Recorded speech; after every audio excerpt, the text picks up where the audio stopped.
So it gives me great pleasure to introduce Paul Mazerolle, one of the leading figures of Australian criminology. As you'll be able to tell when Paul takes the microphone, he's a Canadian, and his early career was spent at the University of Cincinnati. He came to Australia in 2000 to take up an appointment as a head of criminology at the University of Queensland. And then from 2002 to 2005, Paul was the Director of Research and Prevention at the Crime and Misconduct Commission in the Queensland government. And this experience is part of what makes Paul so well placed to contribute to this conference, as he's one of those rare individuals that can straddle the academic and policy side of the criminal justice realm. So since 2006, Paul's been a professor at Griffith University, initially as Director of the Violence Research and Prevention Program, and later as the Director of the Key Centre for Ethics, Law, Justice and Governance at the university. And he currently holds the position of Pro-Vice-Chancellor of the Arts, Education and Law. Paul's research examines processes that shape offending across the life course. His primary focus is in building knowledge about violence to inform theories, advance understanding and improve policy and practices to reduce or prevent violence, in particular related to youth violence and intimate partner violence and homicide. After nearly 20 years, we had begun to think of Paul as one of our own, but I understand that he's soon to be taking up a position as the 19th Vice-Chancellor and President of the University of New Brunswick, Canada's oldest English language university, established in 1785, which is certainly a long time in Australian history. So Paul's going to talk to us today on the topic of striving for effectiveness in crime and justice policy. Please welcome Paul.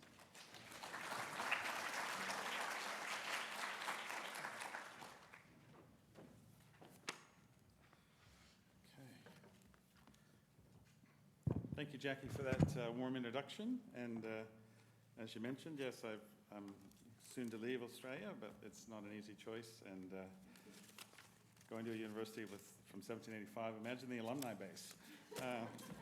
Not that many left. No, look, thank you all for that introduction, Jackie. It really is a pleasure to come back to this conference.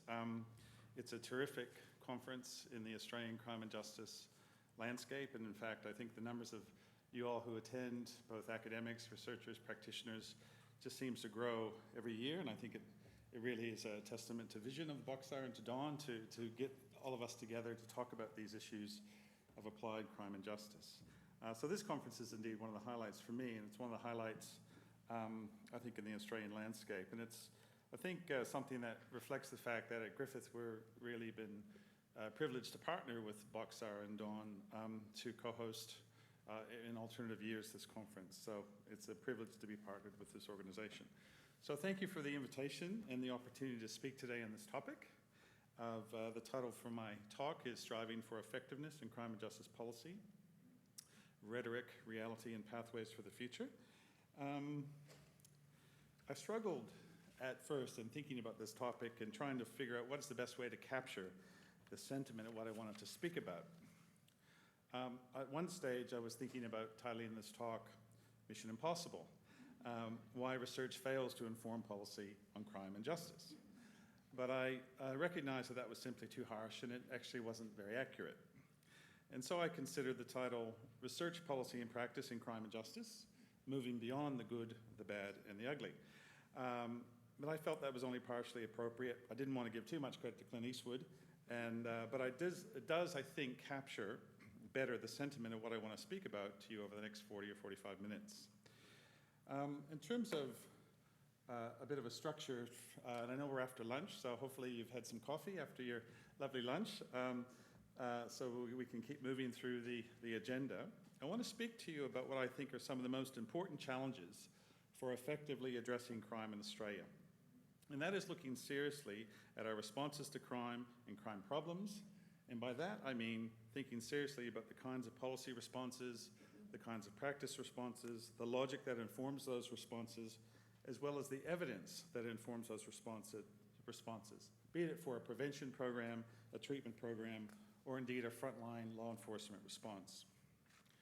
I believe we really do have an opportunity in Australia to show leadership in this area. We're very well placed to be a leading and contributing to knowledge about what works and why in effective responses to crime and justice challenges. We've made some progress in a lot of areas. There's lots of other learnings in social services across Australia, in the health sector as well, be it in the drugs area or drink driving or the health policy. But there are certainly models and opportunities we have in responding to crime problems. So there are certain models we can embrace, opportunities we can focus on, and more that we can be done. So I'm not convinced we're as far down the pathway as we probably should be or we could be. I think in the Australian context, we have some really good models to share. We have pockets of excellence, some effective models of partnerships, but I think there's more challenges that we need to confront. So the themes for what I want to talk about is, in effect, talking about the issues of embracing evidence in crime and justice policy and practice responses, moving beyond rhetoric to look to reality, but how we need to move forward as a community of both researchers, practitioners, policy leaders as well. So the structure of my talk is as follows. I want to share with you a bit of background about my own experience when I first moved to Australia, particularly in the early years in 2000. Share some reflections about crime and justice policy making, what it looked like then in Queensland, based on my anecdotal experiences. I want to share with you some recent observations about progress and some of the good and not so good practices which occur in some jurisdictions. I haven't done an audit, but I've had a bit of a look around. Thirdly, I want to make the point, I think it's an easy point to make this audience, is about why research evidence matters in crime and justice policy and practice responses. And next, I want to talk to you about why I think it's so hard to embed a culture and to create structural conditions that best enable evidence-informed programs to become core business for criminal justice organizations. Why is it so hard? In discussing why it's so difficult to deliver programs and practices and policies that are informed by the latest evidence about what works and why, I'll discuss why I think this is the case when considering our political context, the organizational context of many criminal justice organizations, as well as our academic context. And finally, I want to discuss where we need to get to as a community committed to effective policies and practices in crime and justice, and discuss some ideas, some models we can embrace, and some actions that can be implemented at the political level, the legislative level, and the organizational level, as well as in academic institutions, and how they can best contribute to the need for greater evidence informing the responses to the problems of crime in our society. Okay, so to begin with, a little bit of background. As Jackie said, I came to Australia back in 2000, and I moved here, and I spent, after spending 10 years in the United States, it's previously at the University of Cincinnati, and when I first moved to Queensland, I was keen, obviously, to get to know the local context. Who were the leaders in criminal justice organizations? Who were the leaders in the Queensland Police Service? Who were the main players in the Australian criminal justice area? Who were the broader people working in justice, crime prevention, corrections, etc.? I still recall my first formative event, which painted a picture to me about the crime prevention policy context at the time in Queensland. And this is not necessarily representative, but this was my reality on day 50. So I received a call after being in the country about 2 months. It was a frantic call from somebody I'd met from the Department of Premier and Cabinet, who shall be nameless, a relatively junior officer. She was well-intentioned, but she was under some stress and pressure. The call went something like this. I've just been informed that the Premier is keen to make an announcement in the next 1 or 2 days around introducing a boot camp in Queensland to address juvenile offending. I've been tasked to find out what do we know about boot camps and whether they work. Do you know anything about this? So it was a quick conversation, and I said, I was fortunate because having left the States, but I'd also been exposed to working closely with Professor Doris McKenzie as a research officer during my PhD at the University of Maryland. And so I had a chance to be exposed and to work closely on the latest evidence about boot camps, what the evidence said about their effectiveness at the time, what we knew about them as an intervention for diverting often prison-bound juvenile male offenders. So I was very happy to take the call and to share what I knew at the time. And I think the conversation was impactful. As a briefing note, the briefing note that went out identified the problems at the time with boot camps, the likely expected outcomes, and the Premier, lo and behold, decided against, probably for a lot of other reasons, proceeding in that way. So no boot camps at 2000. But it always left a bit of a concern in my mind about the process by which that information was assessed, how it was accessed, how it was assessed, and how it was imparted. It was not particularly systematic. It was based on a phone call. If the phone call went to somebody else, they might have had a completely different view of that policy response. Thirdly, there didn't seem to be a feedback mechanism to double check or assess whether my views were in line with the latest evidence. So that was an informative exercise in the pathways to crime and justice policy making at the time in Queensland. There was a second incident that was formative that I want to share with you as an anecdote that I think informs my increasing thinking about how we need to do better. So the second incident, and there were a number of incidents over this early period, but the second incident was a flashpoint, occurred about 3 years later when I was working at the Queensland Crime and Misconduct Commission. And I note that one project we had at the time was to assess community-based crime prevention programs across the entire state and across government portfolios. And so we were effectively doing an audit or an environmental scan of the current funded responses. One response really stood out. The response back from one agency, who shall remain nameless, was quite informative. So this, again, was in the response to writing to Directors General to report on how many programs they were supporting, focused on community-based crime prevention, and what they knew about the evidence base informing those programs. The response in question effectively read as follows. Thank you for this requested information. We're very happy to confirm that the department provides funding and support for approximately 360 community-based crime prevention programs. And at this point, we have no knowledge about their potential effectiveness. Please let us know if you require further information. That was in effect the response and the acknowledgement of what they were doing. And so there was two messages that were quite striking for me in that response. Was on the one hand of absolute transparency and openness. That was very heartening. There was a degree of honesty. On the other was particularly a disheartening reflection that public money is being spent. Indeed, millions of dollars were being spent on programs in neighborhoods and on areas and communities and cities across the entire state on various issues which have had no known effectiveness. So not only is that problematic from a fiscal standpoint, but it's problematic because we don't know what's working and why, and the chance to further spread effective programs presents a missed opportunity. But secondly, there might be some programs that are actually doing harm to young people, or crime prevention programs, could be making things worse. So for me, that was helpful to reinforce the context about why, as researchers and as senior leaders, there's more we need to do to promote the use of evidence, why it's important, and why we should all be interested in working to uncover what's effective program and practices, and how do we promote that, and how do we further assess it. So it's probably reasonable to assume that things have gotten better in Australia, and we've had several decades and movements toward improving research, improving partnerships between agencies, looking at places like Boxar and the CCC and other organizations across Australia working on applied criminal justice issues. I think, so it is reasonable to assume things are getting better. I think the unequivocal answer is yes, mostly but not entirely. I think there's still work for us to do. Clearly, many jurisdictions appear to be heavily committed to supporting and engaging and embracing the use of evidence to inform crime and justice policy. However, some jurisdictions appear to be still throwing money at programs that have unknown effectiveness. So in the sense, we're still stuck in the rhetoric in some jurisdictions of supporting programs which have no demonstrable effectiveness. So I have some quick examples and illustrations that I can share with you. Just three quick examples. So I did have a bit of a deep dive in looking around some Australian jurisdictions. And I do note in New South Wales, and I know we're in Sydney, the Department of Justice and Corrective Services, they produce an incredibly detailed compendium of programs used in their correctional programs. You've probably seen this, Dawn and Jackie and others.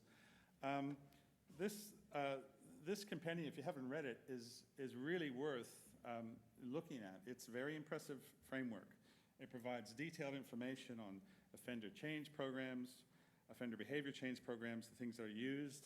The report is easily accessible. 3 clicks, you're there. It's a 100-page document. It's got background information about the standards used. It talks about different addiction programs supported, aggression and violence reduction programs, sex offender treatment programs that happen to be supported by the state. There's young offender, young adult offender programs, there's well-being programs, etc. So what's really impressive is just the detail and the absolute comprehensiveness of this document. It includes a description of of the cognitive behavioral therapy framework. It talks about the risk, need, responsivity work. It provides a detailed description about models of change, treatment modalities, and detailed description of each program, how they should be implemented, and some of the research evidence that's been used to assess the program. So it's all there. So it's not only a justification for why they're using the programs that they're using, but it's also showing and pointing the way to some evaluations that appear to be in place. And it's incredibly accessible. So if anything, other people can see that and say, well, that's what's happening in this jurisdiction. Maybe we can consider that approach in our jurisdiction. So I think that's a good example of making available evidence to the wider people interested in the kinds of programs that state money is supporting. So I think that's very encouraging practice. Other models of good practice involve the development of deep partnerships between criminal justice organizations and universities. And I'm happy to talk about what's happening in Queensland at the moment with my own institution. So we're very fortunate, and I know there's probably some people here from Griffith and from Queensland Police Service, that we have a very deep partnership between the Queensland Police Service and the Griffith Criminology Institute. And this began well over 10 years ago through the then ARC-funded Centre for Excellence on Police and Security. The partnership model includes, firstly, a senior embedded practitioner program, where a senior member of the Queensland Police Service actually spends a year with researchers in the Institute supporting existing projects, working to develop new ones, and working to facilitate a wider uptake of applied policing research, and also exploring opportunities to translate research findings into police practice. So it's well over 10 years. Some of the senior police leaders actually did 2 tours. They've stayed longer than 1 year in the program, and it just works terrific in terms of opening up communication between 2 big organizations.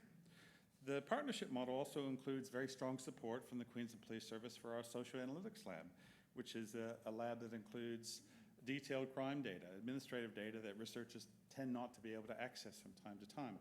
And so there's an understanding that Griffith researchers will use this police crime data, and other researchers will as well, to produce knowledge, often knowledge that have impact for police service delivery, but not necessarily. So that's another aspect of the partnership.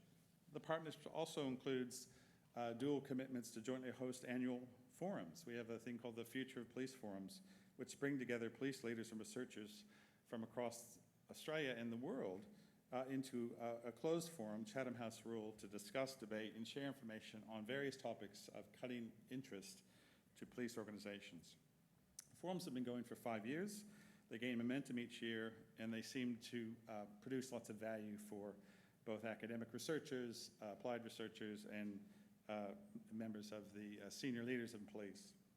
So there's further scope for a partnership such as what I described, more industry PhDs, more symposiums, even supporting an embedded criminologist. But the larger point is that the model provides a very good illustration of how a university can work with a criminal justice organization to advance knowledge sharing under a joint commitment to deliver better policing responses to the community. So this appears to be a very good model. I think it can grow over time. I'm not at all confident that the model would have been possible 20 years ago, and clearly would not work without commitment from the top leadership of the organization. So it does take senior leadership commitment to make these kinds of models work.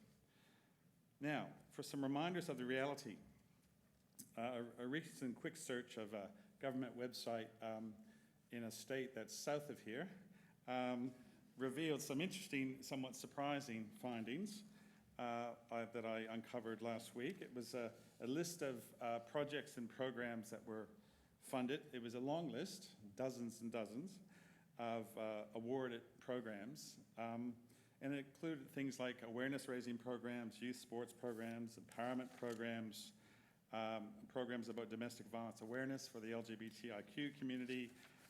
It was a long list. There was football programs, there was STAR, supporting teenagers at risk programs, programs for the Catalyst Foundation. I went through and I was shaking my head, not because that the information was particularly concerning, but just that it was just such a wide amount of money, like probably $4 million of funded projects on about 35 different projects, but there was clearly no focus on what was evidence-informed. So that was a bit of a reality check. It was a very long list, as I said, which is not to demean some of those programs. They might have value for certain ends, but in terms of being linked to outcomes to crime prevention or crime reduction, it was very, very unclear. So on balance then, just looking at those three examples, I think there are pockets of emerging partnerships that could work, emerging approaches in Australian jurisdictions that make a lot of sense, which show that fostering access to evidence to criminal justice authorities is possible. So this is happening in some jurisdictions, but generally we have a lot more work to do as a community. I'm not suggesting there's a lot of bad stuff happening in South Australia, but they're certainly funding a lot of these community-based programs. Okay, the third theme I want to speak about is the importance of evidence and why we need to care about getting this right, or at least striving to have more effective policy and program responses in place. That's what I want to turn to now. In many ways, this is a very easy argument. We should support as much as possible funding programs and policies that are best placed to address the problem of crime in society. The argument transcends the crime and justice sphere. It applies to health, it applies to education, child protection, other areas of service delivery. So for many of us, it appears to be a very straightforward argument. But the benefits of this approach, I think, bear repeating. The problems of crime, firstly, the problems of crime are actually very complex. They are very impactful, and in some cases, in some communities, they're persistent across individuals, they're persistent across families, and they're persistent across communities and generations. So these crime challenges, these crime problems, require detailed examination of why it occurs, and a focus on precursors and levers makes a great deal of sense. So we need to understand why these things are occurring, what are the mechanisms in place, and we need to be able to do that so we can have interventions and programs and responses in place that target and increase the likelihood of effective outcomes. Number two, as a community, we have limited resources to address crime and its control, its treatment, and its prevention. So we need to ensure that the programs and policies in place have the best chance of success. Number three, some approaches to crime can actually lead to iatrogenic effects. They can do harm. Thus, we need to understand the impact of policies and programs to minimize harm across the community. Do no harm should be, at a minimum, what we try to avoid, but try to embrace do no harm. Finally, it's clearly in the public interest to implement programs and policies that are best placed to address crime.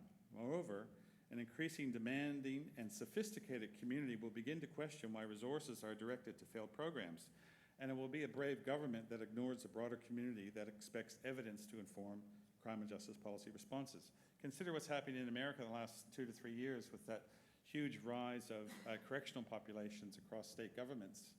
And I think we're seeing conservatives who used to be get tough and let's lock them up, the fiscal conservatives starting to realize that you just can't build enough prisons to solve your crime problems. It's financially disastrous, much less other things. This leads me then to transition to talk about the next theme, which is why is this so hard? Why is it so hard and so difficult to assess, promote, and advance effective policies and programs informed by evidence? Why is it so difficult? Why are there so many hurdles? Why do we make progress and then seem to go backwards? So let's start with the political context. Our politics and our political leaders have a material impact on the types of crime and justice policies we have in place, and on the conditions that enable and disable evidence-based programs from being implemented. In Australia and elsewhere, consider the Philippines if you're interested in drug policy, we see good illustrations of the impact of political leadership on policy having mostly negative, if not detrimental, traumatic consequences. So it's very easy to recognize that politics and politicians as leaders have a material impact on crime and justice policy responses. One of the major issues we've seen in the last 4 decades in crime and justice policy the world over is the rise of the common sense revolution in crime and justice policy. We've seen it 40 years ago. We're starting to see it again rear its ugly head, much like it did in Queensland 6 years ago. But it's also rearing its head in Ontario, Canada, with the new government that's come to power under Doug Ford. I'm not sure if you're following those developments, but Doug Ford is the older brother of Rob Ford, the cocaine-smoking, fisticuff-fighting former mayor of Toronto, who's now deceased. And so we're seeing this rise of ultra-conservative governments in some parts of the world having an impact and embracing common sense. For those of you who are unfamiliar with common sense, the revolution, it's basically a trend towards the increasing politicization of crime control across many Western countries. The common sense revolution brought with it a strong emphasis on what some people have termed, what Paul Gendreau has termed the panacea of crime control, which is the common belief that crime problems are easily identified, easily solved, easily addressed by making tough, seemingly rational common sense responses. In short, a one-size-fits-all approach. So crime problems simply need leaders to be tough and committed to the cause and to provide these straightforward, easy solutions as opposed to well-researched solutions. Build the wall is a good metaphor of these kinds of crime and justice responses. Easy, simple sound bites that capture the imagination of some. So part of the challenge with the common sense revolution is that unlike most revolutions that start and grow and then fizzle out, the common sense revolution tends to rear its head from time to time. The examples that we saw in Queensland under the Newman government were proof positive that common sense approaches to crime and crime control can capture community imagination and popular sentiment, that evidence-based approaches can be easily marginalized as well as academic voices marginalized and silenced, and that extreme punitiveness was that we needed more of that. Common sense means get tough. So that includes building more prisons for bikie gang members, making them wear pink jumpsuits. We just need more of that kind of approach. So I think the Queensland example, and it's a fantastic case study for people interested in the history of political responses to crime and justice. I think they illustrate what's wrong with this common sense approach, why it's important to counter it with a more structured approach to our crime and justice policy and practice developments. I do notice that Jordan Peterson's in Australia at the moment, and he is talking a lot about common sense approaches, not necessarily in crime and justice, but I have heard the common sense term being used recently. But Queensland is only one example when we're talking about this issue, and I think we're starting to see other jurisdictions jump on this bandwagon. The problem with the common sense approach is that it's heavily influenced by the internet and by the contagion effects, so it rears its head in Australia, it rears its head in Germany, it will rear its head again in Canada and other jurisdictions. It's difficult to kill it off because of the globalized world that we live in, as well as the intuitive appeal which some of the approaches provide for the community. So people like Ed Latessa, my former colleague at the University of Cincinnati, and others have identified that this is what they term criminal justice quackery, and it's been fed by an increasingly sophisticated media which looks for sound bites and quick and easy answers. I hope there's nobody from the media here, but if there are, this is something for you. It's also been fueled by what Paul Gendreau has observed as the fart catcher syndrome, which involves the proliferation of a content-free managerial class in the public service, which serve the short-term political interests of political leaders, absent critical content knowledge about crime and justice effectiveness in key portfolios. These folks move across portfolios as part of a managerial class, and they don't really pick up content expertise in the crime and justice area. Now, if you do fit the category moving from health to transport to criminal justice, please stay in crime and justice, because we want to disprove that we don't have the fart catcher syndrome alive and well in Australia. So you might ask, why is this problematic? Why is it problematic? So why is the common sense approach so problematic? So I think it's problematic because it can lead to these abominations, and I've talked previously about these. They lead to things like 3 strikes and you're out policies, scared straight policies, correctional boot camps, the no frills prison movement, the naming and shaming policies, just to name a few. The ease by which and the speed by which these approaches can be brought back into our atmosphere against evidence that shows that that's not the way to go suggests that there is still much more work to do for criminologists and researchers who are committed to evidence-informing practice. So I think I probably have another slide here someplace. There are probably 3 reasons why this direction is problematic. First, it leads to bad crime and justice outcomes, or what some have termed quackery, as I've mentioned, Ed Latessa and others. It fosters simplistic responses to sophisticated crime problems and endorses that one-size-fits-all approach. It says that simplistic responses are really what we need, and we know that in the main, these are really ineffective and costly. Secondly, these approaches can lead to iatrogenic effects, as I said before. They can lead to worser outcomes. They can actually seek to marginalize people. They can strengthen commitments to criminal attitudes and behavior. They can have an impact on fostering further negative mental health and social outcomes, which can have an indirect effect on crime and victimization. We're seeing this in Queensland. The prisons are overflowing. I know there's people here from corrective services. We have so many prisons now. I think this is a legacy effect.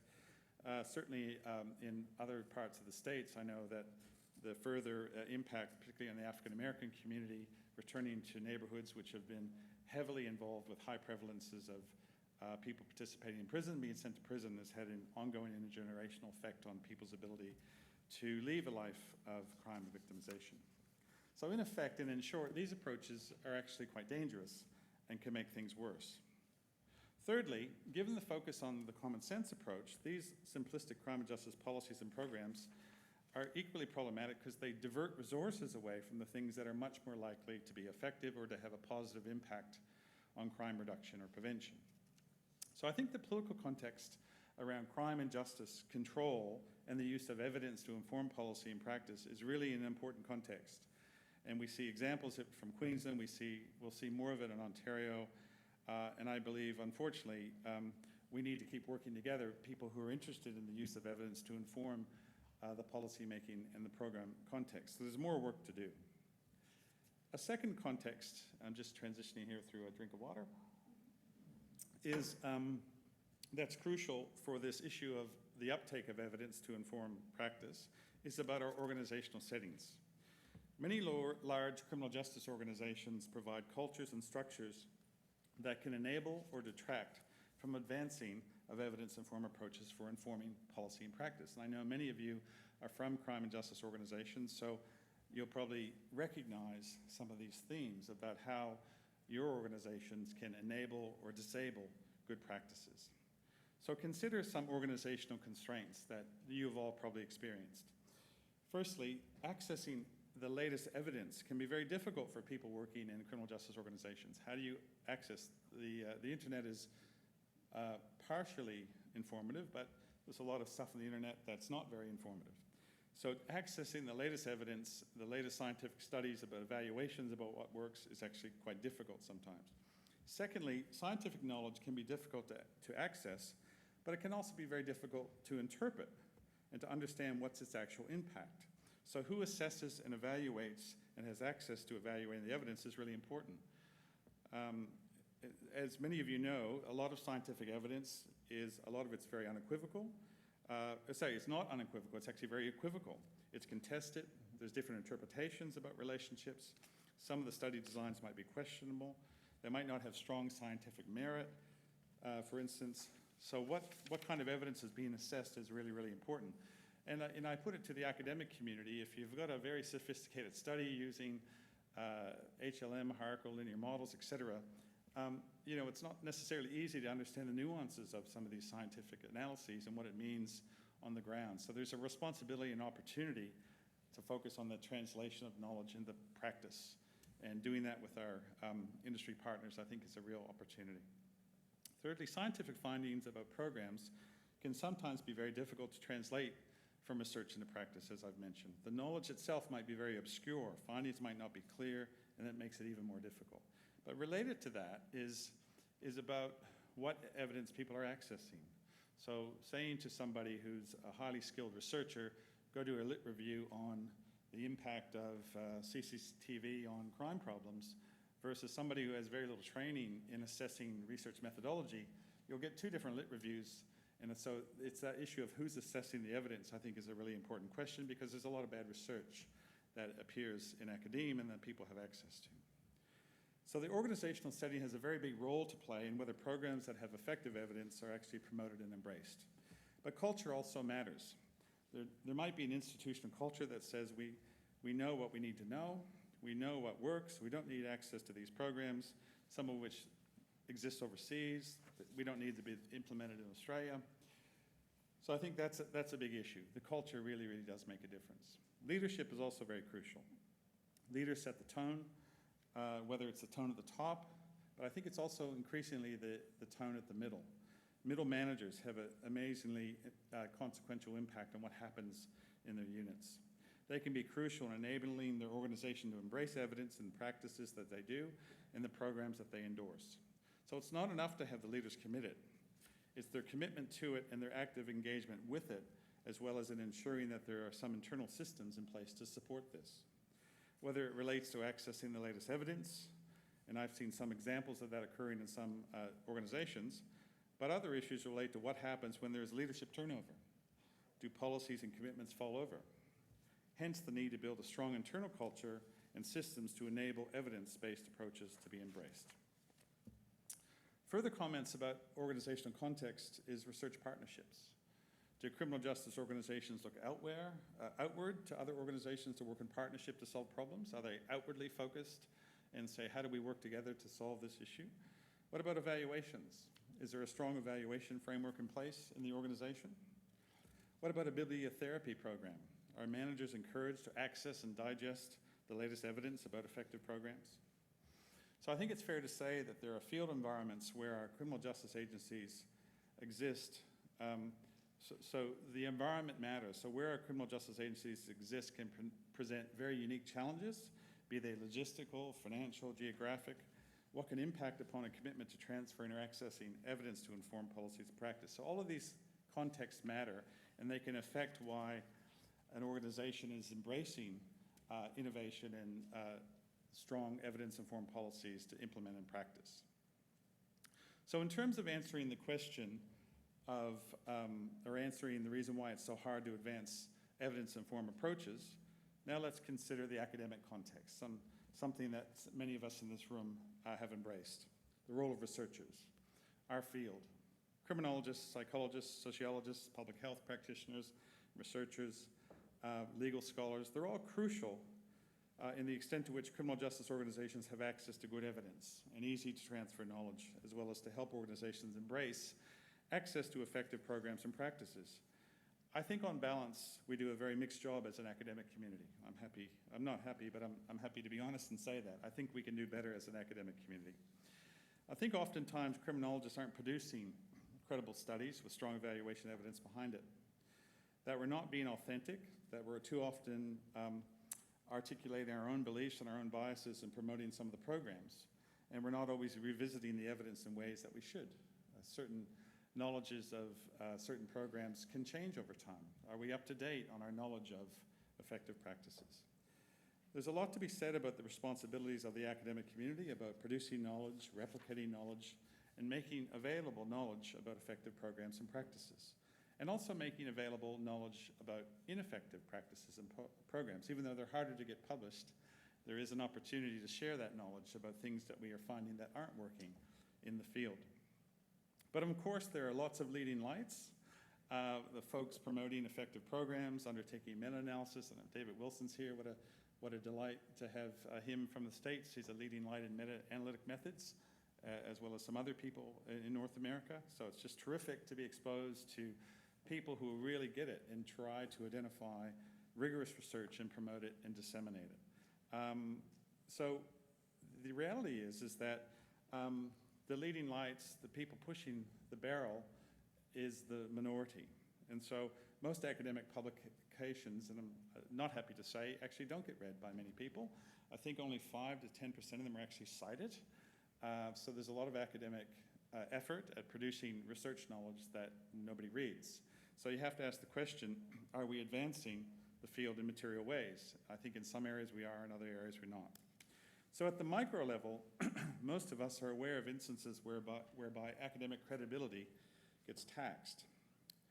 When the minister's office calls and requests an evaluation of a program to be delivered in 3 months for a modest amount of resources, it happens and detracts from what is often needed, which is a robust evaluation, assessing outcomes of a program, ideally with comparison groups. It doesn't happen as much as it should. So such approaches detract from our ability to build credible information about what works and why. So I think the academic community has a real role to play to not only produce the knowledge, but to be honest about the evaluation evidence about what's working and why. As I said to Dawn at the start of this, there's something for everybody in this talk, organizations, academics, and politicians, about how we have to do better. I do call attention to a reaction essay and a quote from Professor Jim Austin, then at the George Washington University. He wrote a reaction essay in a Crime and Justice Policy Journal recently that was titled "Why Criminology is Irrelevant," which I think is a bit harsh, but he had some strong points to share which I think are relevant. He went on to say that despite he himself having a very stimulating and worthwhile career, he said the following: "In terms of having any effect on criminal justice policy, there's no evidence that any criminologist's career has made much of a difference." And he goes on to say that at the heart of the problem is that criminologists have very little good science to offer policymakers. Unlike other scientific disciplines, there's not a lot of evidence that criminology is making any major advances in understanding the effects of public policy on individual or societal behavior.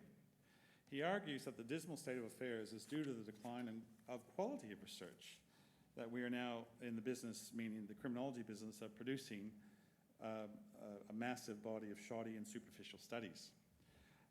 Rather than calling for more research funds, we should acknowledge that much of the public money that's been allocated for research has actually been misspent, Jim said. So in effect, Jim is calling attention to the fact that the field will start to lack credibility with the current state of affairs. So the major trends and the core deficiencies that he calls attention to are first and foremost the kinds of methods that are producing knowledge. Much of the research that is conducted, he argues, is actually embracing weak methods. And he calls attention to the lack of experimental designs that are used in criminology and the crime and justice field. Now, we're seeing pockets of this occurring, so I don't think it's as negative or bleak as he suggests, but it's a very strong provocation about how we need to continually look at the quality of research that's undertaken in different disciplines and how it's contributing to policy and practice. The second issue that's worth mentioning, and he calls attention to it, is the emphasis on speculation. A lot of criminologists are very speculative about what is effective. Thirdly, he talks about researcher bias, about how we may well be trained to be objective, but we all carry some ideological baggage, and that this influences often the questions that we ask, the hypotheses we develop, and the methods of analysis we embrace. And so these biases can shape the questions we ask.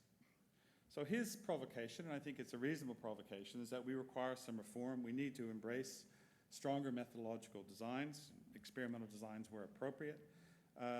We need to look for diverse funding pools, not being over-reliant on one as opposed to the other. We need to embrace reanalysis of data, so questioning and looking at different ways of analyzing the data that we know and have. And we need to ensure that the Academy embraces professional standards and works to minimize the expansion of poor research. So I think the academic responsibility to foster a greater attention to evidence-based programs has some further dimensions. So consider these two questions. And again, I'm really shining a light on academics here, so bear with me, academic colleagues. Are we brave enough to ask the questions that make us uncomfortable? Secondly, are we honest enough to go where the evidence leads us? So there's a lot of examples abound of academics asking questions that may well make others, often the government of the day, uncomfortable, whether it's things like migrant crime or indigenous incarceration or intergenerational transmission of violence in disadvantaged neighborhoods. These types of questions are important ones that we should always ask, no matter how uncomfortable they might make our political colleagues or the broader public. Because challenging the often evidence-free political rhetoric that can surround contentious subjects forms a vital part of the responsibilities of scholars. But frequently, when we find that we do not have the evidence needed to inform policy and practice in these uncomfortable areas, we say it's because the research has not been done, because it's not been funded, because it's likely that we might find unpalatable results. Of course, this can only be too true, and this touches on the problem of political imperatives influencing what does and does not see the light of day. But sometimes we lack the evidence because we don't want to ask the questions to fill the gaps. Asking questions that make other people uncomfortable is a far, far easier activity than asking questions that make us uncomfortable. Academics, we all carry our own moral beliefs, our prejudices, our political orientations, and our preferences about how the world should be. And because of this, we choose not to ask questions that deep down we probably don't want to know the answers to. So I think that's a challenge to the academic community. The second question was, are we honest enough to go where the evidence leads? And even if we're brave enough to ask questions that make us uncomfortable, choosing to go where the evidence leads us is another matter, many times. On a more practical front, being prepared to change our practice in the face of changing evidence about what works and what doesn't is the foundation of effective crime and justice policy. This should be evolutionary. Here, however, there are two problems with going where the evidence leads, which I'll illustrate using the example of responses to domestic violence. This is an area which I'm highly interested in: domestic violence, domestic homicide, etc. The first I'll briefly mention. It goes back to the issue of why evidence-based approaches are not always embraced by government and/or relevant organizations. We know from a huge amount of research that domestic violence is complex, it's multifaceted, it's intergenerational, it's often influenced by a huge number of different factors at the individual, the family, the community, and the whole of society level. But governments tend not to deal well with these types of problems, especially when it requires a long-term commitment across all levels of government, as well as power sharing across agencies, relinquishing control, and so on. So even when evidence tells us what needs to happen, the challenges with going where the evidence takes us are around cooperation, coordination, implementation, and sustainability. But when governments and other agencies are under pressure to do something in the face of such complexity, they tend not to speak honestly about how difficult that will be and how long it will take. And as we know, that in turn leads to the quick fix responses that often are very narrow approaches to the problem. The second problem with going where the evidence leads runs in parallel. We ourselves may be unwilling to go to the responses that are grounded in dominant. We might be unwilling to let go of responses that are grounded in dominant ideologies, despite evidence suggesting that responses may be ineffective or even harmful. Our treatment responses for domestic violence offenders is a poignant example of where this problem has come about for the best of reasons, but with consequences that are far from ideal. In the States and to Australia to a slightly lesser extent, the dominant program for batterers is the Duluth Model, Ed Gondoff's work. It's been around for a number of years. I won't go into a lot of details of the model. You've probably heard of it before. Briefly, though, it's based on the underlying feminist theory of a patriarchal social structure in which men use violence for power and control. It holds that educating men about these structures and issues such as privilege and entitlement, it facilitates attitudinal and behavioral change. It's been hugely influential in how we respond to batterers in the States, in court-ordered domestic violence treatment programs, as well as in Australia. However, in recent years, there's a body of research that's increasingly looking at the efficacy of the Duluth Model in preventing reoffending, and the finding, particularly those of large-scale reviews, provide equivocal support for the efficacy of the Duluth Model in reducing recidivism. Most concerningly, the evidence suggests that for some groups of men who perpetrate intimate partner violence, there may be, in fact, iatrogenic effects. This is the last thing we want from any violence prevention program. Yet, the Duluth Model continues to guide the focus and direction of the majority of batterer intervention programs around the world. Australia is no exception, and despite the evidence, few scholars have spoken openly about this, and fewer still have challenged the pervasiveness of this model. Compare this with, for instance, how readily and robustly we debate and challenge various models of responding to drugs or youth crime or terrorism. I do note at the last year at a domestic violence conference that I put on, I did raise this issue, and there was a bit of silence in terms of the Duluth Model and how it's not fitting the facts in terms of recidivism, but I think it is about trying to be open and honest about where the evidence is telling us. So I think at the end of the day, we need to recognize that being honest about what does and doesn't work is not the same thing as dismissing the value and the importance of what has gone on before. That has allowed us to get to where we are today. And that's certainly not about being hostile to what has gone before. Quite the opposite. Using what has gone before as a stepping stone to generating new evidence, improving our theories, and shifting the way we respond to problems is a sign of a healthy research environment. Okay, so where does that leave us? We have 5 minutes. So I'm going to quickly wrap up. I've got some things I want to share with you about where we should go. Where should we focus our efforts in the months or years ahead? I think there's 3 quick areas I want to focus on. Firstly, the political, secondly, the organizational, and thirdly, the academic. We need to return to those 3 pillars. I think at the political level, we need to get to a place where, as much as possible, we try to depoliticize the importance of criminal justice programming and embrace evidence-informed policy and practice. This might sound like pie in the sky, but it seems to work in some parts of the world. The best example I've seen is in Washington State, and I do have some information here about Washington State. So the Washington State, you can see that they have a legislative focus in Washington State, in the western part of America, to focus on nonpartisan approach to programs and policies. So the Washington State Institute for Public Policy is a nonpartisan research group which the mission is to carry out practical, nonpartisan research at the direction of the legislature and the board of directors. So the organization works closely with legislatures to ensure studies are focused on policy questions, but that the approach enshrined in legislation is identifying what's effective practice, what's effective prevention. So it's looking at youth issues, juvenile offending, mental health, etc. So there's also a focus on the evolution of knowledge and the constant updating of programs and their effectiveness. So there's also a focus on cost benefit. And the programs that have a 75% chance of a positive net value meet the benefit cost test. So this is very, very encouraging, and it's one that could be easily replicated and leveraged in Australia.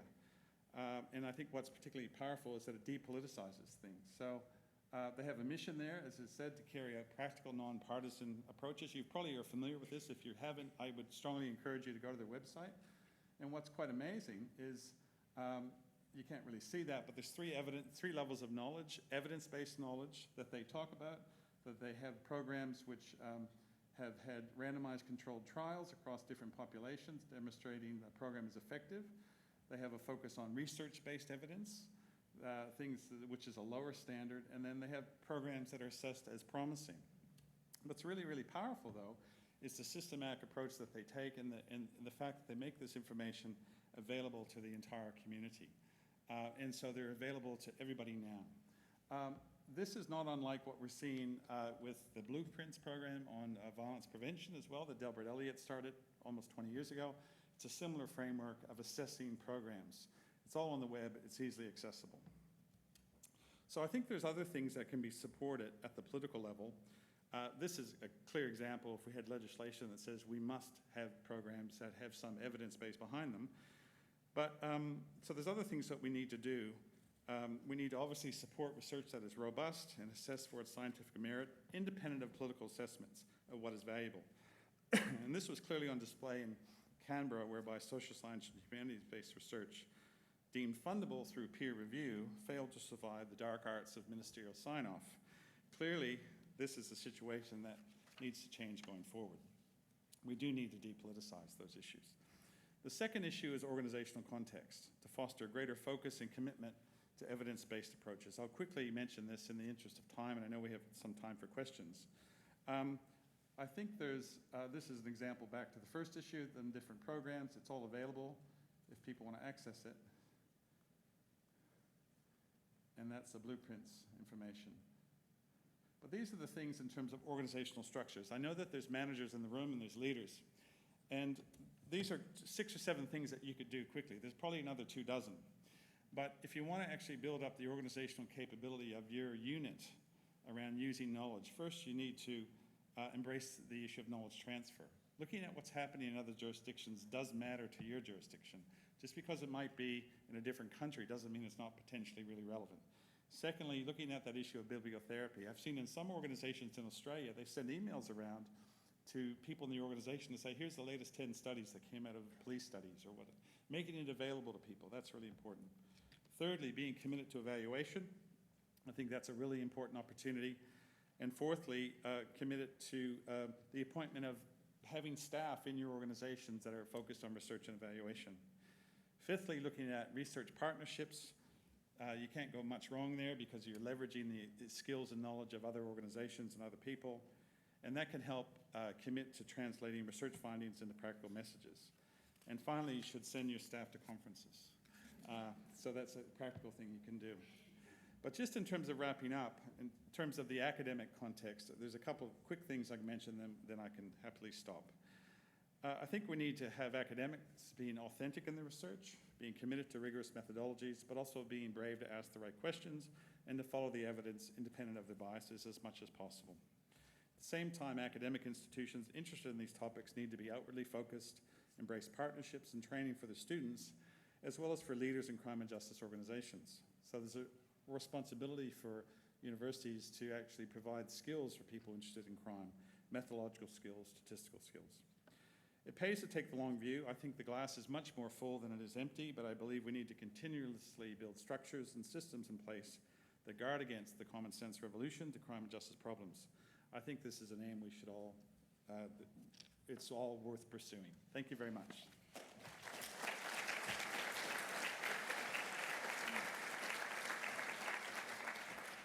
Thanks a lot, Paul. I think it was very democratic in your opprobrium for all of us, including the research folk, which I represent.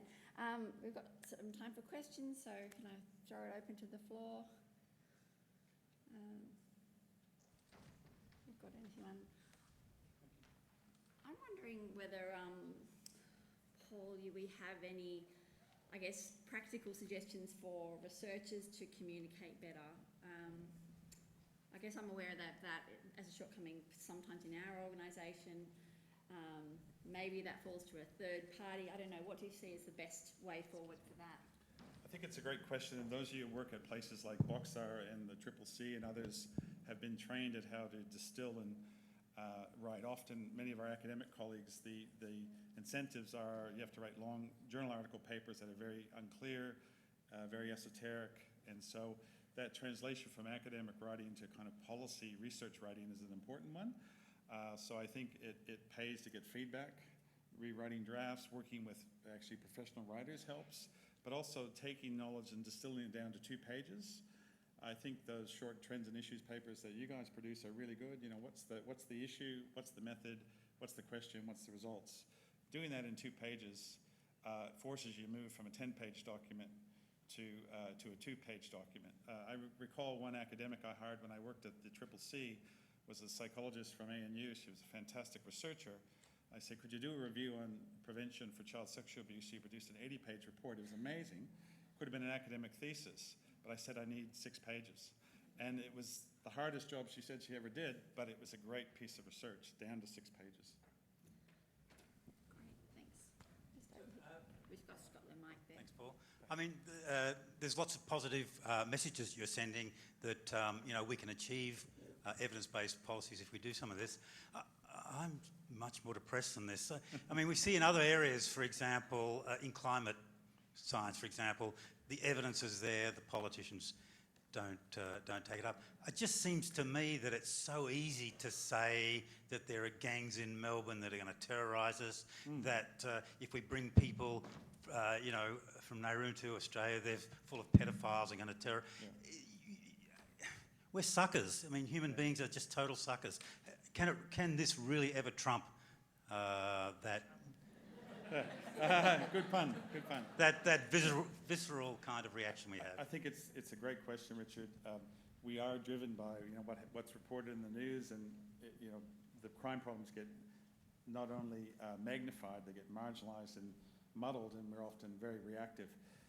If you had something in legislation that said you must have policies and programs that have an evidence base behind it, I'm sure that would give some cover for politicians and senior bureaucrats to say, well, yeah, of course we want to do the death penalty for people from parts of the world in Melbourne stealing jewellery in gangs, but our legislation won't allow it because we have to be evidence-based. So I think that would give cover to move toward a depoliticized approach. But I think we have to build up the organizational context. So leaders, middle managers say it's okay to ask hard questions, and we can stop doing programs which don't have the evidence. So it's going to take a lot of will, and it's going to take a long time. But I think if we were having this, where we are now in Australia, I think is better than it was 20 years ago, I think. I don't agree with Jim Austin. I don't think things are all great 20 years ago or 30 years ago. But still, the media can undo things very, very quickly for us. Any other questions? Okay, great. Well, I think we're going to finish just almost exactly on time. So join me in thanking Paul. Mazerolle.